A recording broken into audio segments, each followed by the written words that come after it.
If you logged into your AncestryDNA account recently and found your results had quietly changed without you doing anything at all, without requesting it, without even knowing it was coming, you are not imagining it, and you did not do anything wrong on your end. Ancestry just rolled out what the company itself is calling its biggest ethnicity update ever, expanding from 107 total ancestral regions to 146, and pushing the total number of specific places your DNA can now connect you to past 3,600 locations worldwide. An almost unbelievable jump in a single release.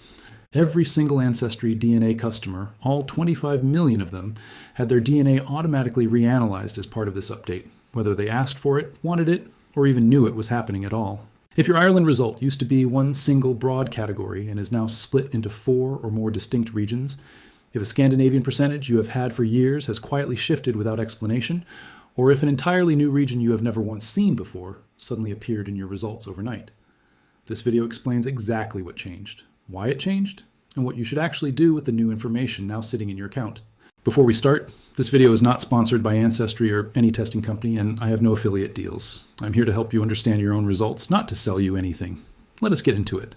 First, understand the actual scale of what just happened, because the word update genuinely undersells it considerably. This is not a minor tweak to a few labels or a cosmetic redesign of the results page. Ancestry's own science team published a detailed white paper describing the change, and the core number tells the story clearly on its own. The previous reference panel, the master database of DNA samples Ancestry, compares your own DNA against to determine your results, contained roughly 116,130 samples, representing 107 distinct global regions. The new reference panel has grown substantially larger still, and the number of distinct regions it can now identify has jumped from 107 to 146, a nearly 40% increase in granularity delivered in a single update, more than the company has typically added across several previous years combined. To put it simply, the algorithm did not get a new coat of paint applied to the same underlying engine. It got fundamentally more detailed eyes, capable of distinguishing populations the previous version simply could not tell apart. Second, understand exactly how Ancestry managed to pull off an increase this large in a single release, because the method itself is genuinely clever and worth understanding on its own terms. Historically, building any new, more specific region required finding enough people who already had detailed family trees tracing back multiple generations to that exact specific place. Since those people become the anchor reference samples the entire system is statistically built around. That traditional approach is inherently slow because most people who take a DNA test never bother to build out a deep, connected family tree to go along with it, leaving the pool of usable reference samples frustratingly small for many specific regions. Ancestry's science team found a genuine workaround to this bottleneck. They started with a relatively small number of people who did have detailed, well-documented trees reaching back several generations,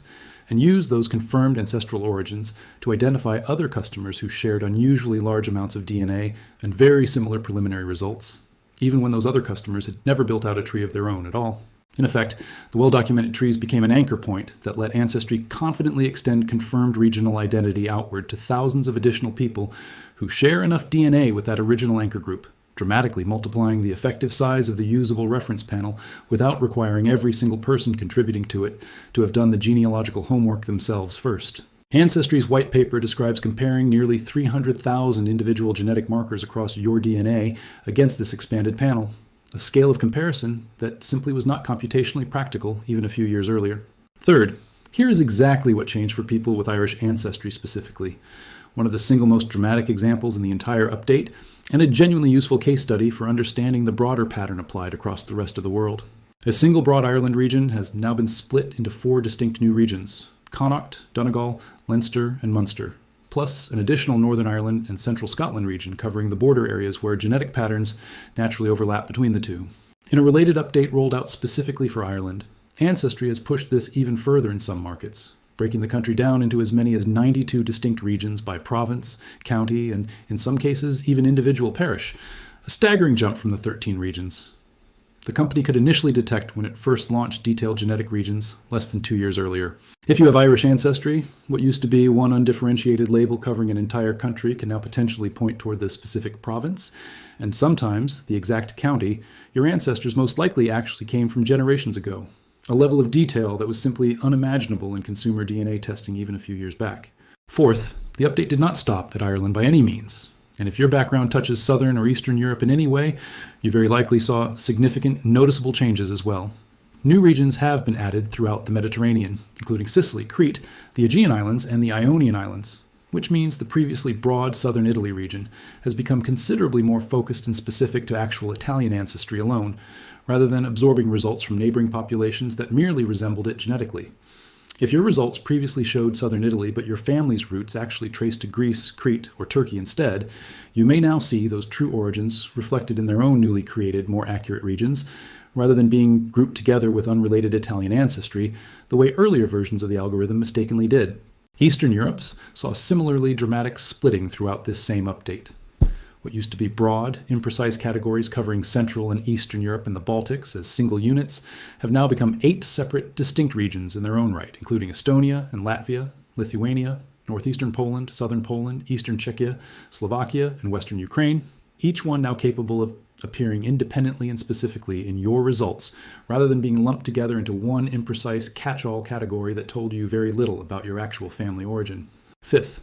if your family has roots in French-speaking North America, pay particularly close attention to this specific change, since it represents one of the more significant and genuinely new additions in the entire update, rather than simply a refinement of something that already existed.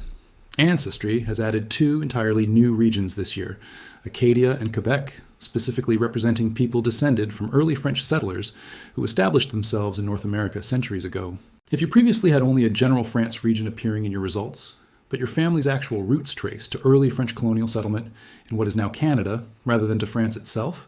you may now see these new, considerably more accurate regions appear in your results for the very first time, finally replacing a broad European label that was never quite capturing the real shape of your family's actual migration story across the Atlantic. Subscribe right now, because the next 3 points cover exactly what to do if a region you always had has disappeared entirely from your results, why your results might now differ noticeably from a sibling's, even though neither one of you did anything different or wrong, and the one specific feature buried in your account settings that shows you exactly which parent each new region actually came from, without either of them ever needing to take a test themselves. Subscribe, hit the bell, and stay with me. Sixth, if a region you have always seen in your results has now disappeared entirely, or dropped significantly in percentage from where it used to sit, do not immediately assume the company simply made a mistake somewhere in the process, or that your account has been corrupted in some way. This is very likely the reference panel becoming more precise at telling closely related neighboring populations apart, exactly the same underlying mechanism driving every other change described throughout this entire update, applied consistently across every region worldwide. Ancestry's own documentation gives a clear, specific, illustrative example worth understanding in real detail, since it explains the pattern behind dozens of similar cases across the update. In the 2024 version of their results, many people with actual genuine roots in Greece, Crete, or Turkey were incorrectly showing assignment to the broader southern Italy region instead, simply because the reference panel at the time could not yet reliably distinguish those closely related Mediterranean populations from one another with sufficient statistical confidence. Now that dedicated, separate regions for Sicily, Crete, and the Aegean and Ionian Islands finally exist on their own within the system, people with genuine Mediterranean ancestry outside Italy proper are seeing their results correctly reassigned to these new, more accurate categories, and southern Italy and their overall profile has understandably shrunk or vanished entirely as a direct, predictable, and genuinely welcome result of that correction. The region did not disappear because your actual ancestry changed overnight while you slept.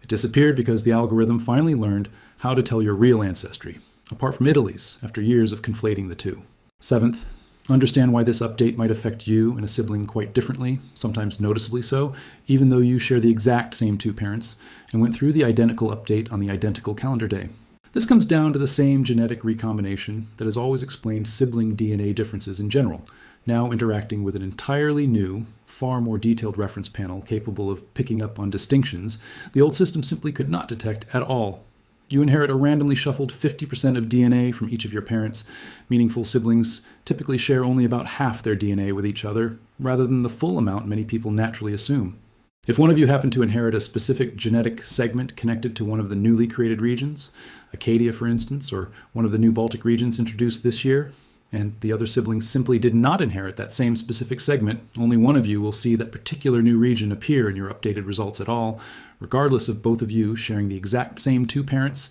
and the exact same broader family history stretching back for generations. Eighth, before you get too deep into analyzing and second-guessing your new results, check a specific feature most AncestryDNA users never even think to look for, called Regions by Parent, built on underlying technology Ancestry calls Side View. Because this update expands both the number and the underlying diversity of populations your DNA is now being compared against,